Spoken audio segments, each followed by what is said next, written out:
ചാക്യാർ കൂത്തിന് നിശ്ചയിച്ചിരുന്ന വേദിക്ക് ഉറപ്പില്ല. കയറി നിന്നാൽ താഴെ വീഴുമെന്ന സ്ഥിതി. ഇതുമൂലം മണിക്കൂറുകൾ വൈകിയാണ് മത്സരം തുടങ്ങിയത്. ചാക്യാർ കൂത്ത് നിശ്ചയിച്ച വേദി 9-ലെ കാര്യാട്ടോ പറയണത്. ചെന്നപ്പോ എന്താ കഥ? വേഷഭൂഷാദികൾ അണിഞ്ഞ ചാക്യാർമാരൊക്കെ ഇങ്ങനെ ഇരിക്കുക. എന്താ കാര്യം? സദസ്യരെല്ലാം ആസനസ്ഥനായിരിക്കുന്ന സമയത്തിങ്കൽ ദേ കിടക്കണു വേദി അവിടെ ഒടിയായിട്ട്. പ്രകാരമെല്ലാം ഇരിക്കുന്ന വേദി നന്നാക്കിയിട്ട് വേണ്ടേ മത്സരം തുടങ്ങാൻ. നമ്പ്യാരോടണു ആകെ പരിഭ്രമം. ഭീമസേനല്ലേ നിൽക്കണത്. പറഞ്ഞിട്ട് എന്താ, ഒക്കെയും വേണ്ടാത്ത ആണിയല്ലേ ഇക്കാലത്ത് പറിക്കണത്.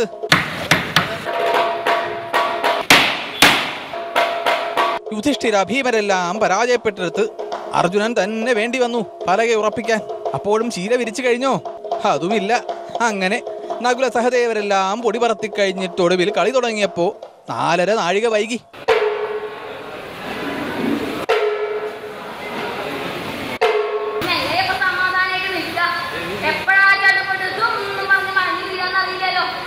എന്നാലും ഇതെന്തു കൂത്ത്!